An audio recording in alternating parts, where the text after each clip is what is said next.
Şimdi hazır mikrofon elimdeyken bu tımbırtıya zıngırtıya işe yaramaz boş beleşçiye benim güzel canım arkadaşım tam tamına Türk talesiyle Bir dakika. Bir şey. Bir dakika dur. Robot mode. Ha konuş. Pop mode. Türk talesi Singer mode. Robot mode. Türk talesinden bunu böyle sikin gibi eyyetühel kudret utrubuzun hazer racul ve hazihil mara izâ ulkâinâcuhu eyyetühel kudret utrubuzun hazihil mara.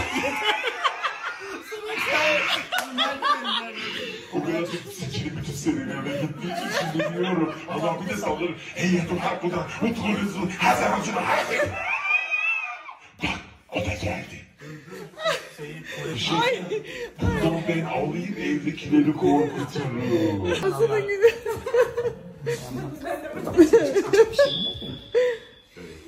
Evet. Daha biz konsere gideceğiz. Önce konseri kendimiz vereceğiz. Dur bir dakika. Se.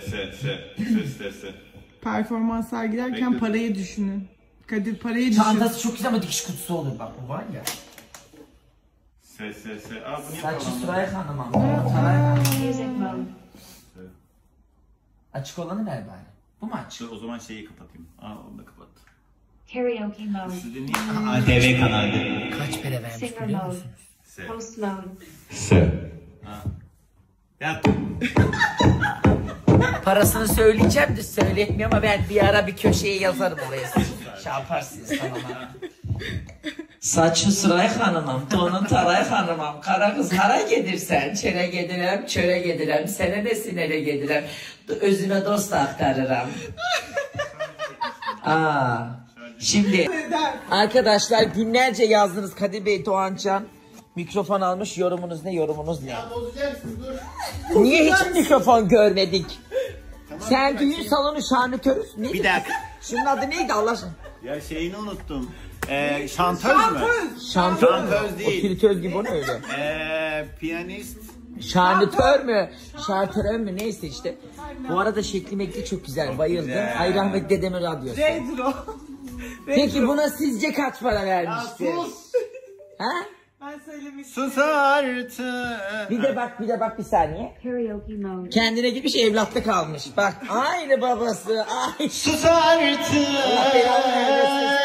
Aa iyi oldu, ben bununla bastırırım seni. Emekli apartmanı burası. 2 güne kapıya koyuyor. Taş.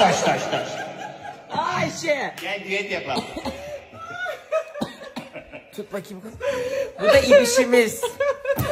Babasının Geldi. İstiyorlar. Bizi istiyorlar. Şunu takayım sen. Karanlık ruhlar. Neyse dur fiyatını söylüyordum. Ya sus artık.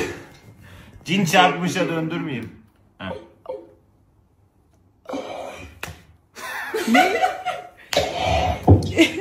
Annem izliyor, annem. Annem